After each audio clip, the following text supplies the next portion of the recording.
ಹೊಸ ವರ್ಷ ಶುರು ಆಯ್ತು ಅಂತ ಎಲ್ಲರೂ ಜಿಮ್ಮಿಗೆ ಹೋಗಕ್ ಸ್ಟಾರ್ಟ್ ಮಾಡಿದ್ರಾ? ನಿಮ್ ಫಿಸಿಕಲ್ ಹೆಲ್ತ್ ಜೊತೆ ಚರ್ಮ ಮತ್ತೆ ಕೂದಲನ್ನ ಹೆಂಗ್ ನೋಡ್ಕೊಳ್ಳೋದು ಅಂತ ನಾನ್ ನಿಮ್ಗೆ ಇವತ್ತು ಹೇಳ್ತೀನಿ.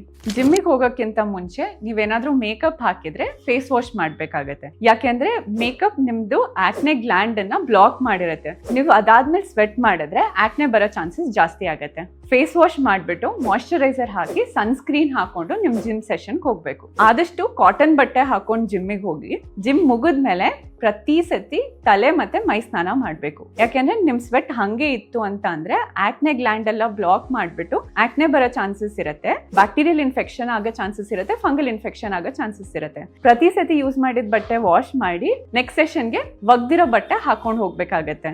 ಫುಲ್ ಸೆಷನ್ ಡಿಹೈಡ್ರೇಟ್ ಆಗಿ ಬಂದಿರ್ತೀರಾ, ಸೊ ಚೆನ್ನಾಗಿ ನೀರ್ ಕುಡೀರಿ, ನಿಮ್ ಸ್ಕಿನ್ ನ ಹೈಡ್ರೇಟ್ ಆಗಿಡಿ. ಫೇಸ್ ವಾಶ್ ಆದ್ಮೇಲೆ ಮತ್ತೊಂದ್ ಸತಿ ಮಾಯಿಶ್ಚರೈಸರ್ ಮತ್ತೆ ಸನ್ಸ್ಕ್ರೀನ್ ಹಾಕ್ಬೇಕು. ಇದೆಲ್ಲ ಫಾಲೋ ಮಾಡಿ ದೇಹ ಆರೋಗ್ಯವಾಗಿರೋದ್ರ ಜೊತೆ ಚರ್ಮ ಮತ್ತೆ ಕೂದಲು ಕೂಡ ಆರೋಗ್ಯವಾಗಿರುತ್ತೆ.